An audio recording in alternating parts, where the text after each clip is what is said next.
Today we will be discussing early childhood, psychosocial development. The stage of early childhood ranges from age 18 months to 3 years. Erikson's crisis is autonomy versus shame or doubt. The main question, can I master my own body? This especially occurs with potty training. This is answered as children develop a sense of personal control over physical skills and a sense of independence. A positive outcome equals success, and it leads to feelings of autonomy. Failure results in feelings of shame and doubt. The strength learned in Erikson's crisis is willpower, and the primary influence is parents. During this stage, we learn to master skills for ourselves. We learn to walk, talk, and feed ourselves, and we are learning fine motor development, as well as much appreciated toilet training. Here we have the opportunity to build self-esteem and autonomy as we gain more control of our bodies and acquire new skills, learning right from wrong. During this stage, the toddler discovers that he or she is no longer attached to the primary caregiver, but is a separate individual.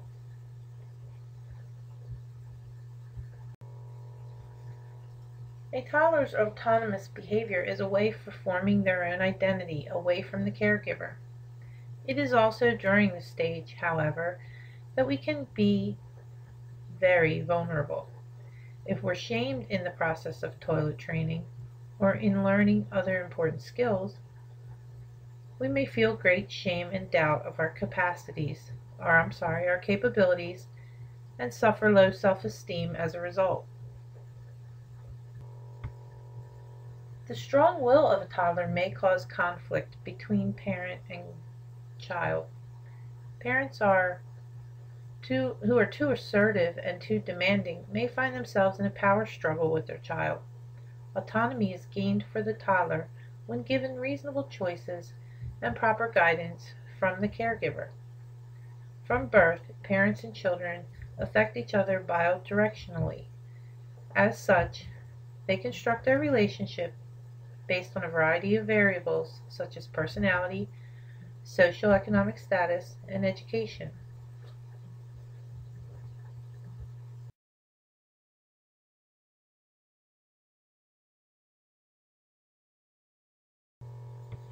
When looking at parental behaviors and children's characteristics, in the chart you can see that there are 3 types of parenting.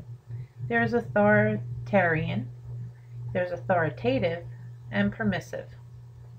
Authoritarian parents can create characteristics in their children where their children show withdrawn, lack of enthusiasm, they're shy, especially girls, hostile for boys, and a low need for achievement, low competency levels. That would be authoritarian parent. And this would be a parent who suggests, do as I say because I said so. An authoritative parent who will work with the child's emotional needs will demonstrate the characteristics to their children, and their children in turn will show self-assertiveness, independence. They'll be more friendly, cooperative. They have a high need for achievement and high competency levels. This parent will give the child choices within means and within limits, helping them to make the correct choice. In a permissive parent, the characteristics of children who are parented this way show impulsivity, a low self-reliance, low self-control, low maturity. They can tend to be aggressive and have a lack of responsibility. Next, we will look at child care in early childhood. The majority of children in the USA under age 5 receive some kind of daycare. The effects of a quality daycare aid in motor development with increases in height and weight. Kids tend to get more colds and viruses, which in the long run help them build a better immune system. More independent, but they are still certainly attached and securely attached to their family. Advanced cognitive skills are developed, advanced language skills are developed, and there's a positive effect on a child's intellectual development overall. When looking at the characteristics of a quality daycare, there should be a good staff-child ratio. Staff is trained and well educated. There's attractive, safe environment. There should be concern with personal care, supervised motor activities, attention to language skills, creative opportunities, and social relationships are encouraged. These are all the qualities of a good daycare.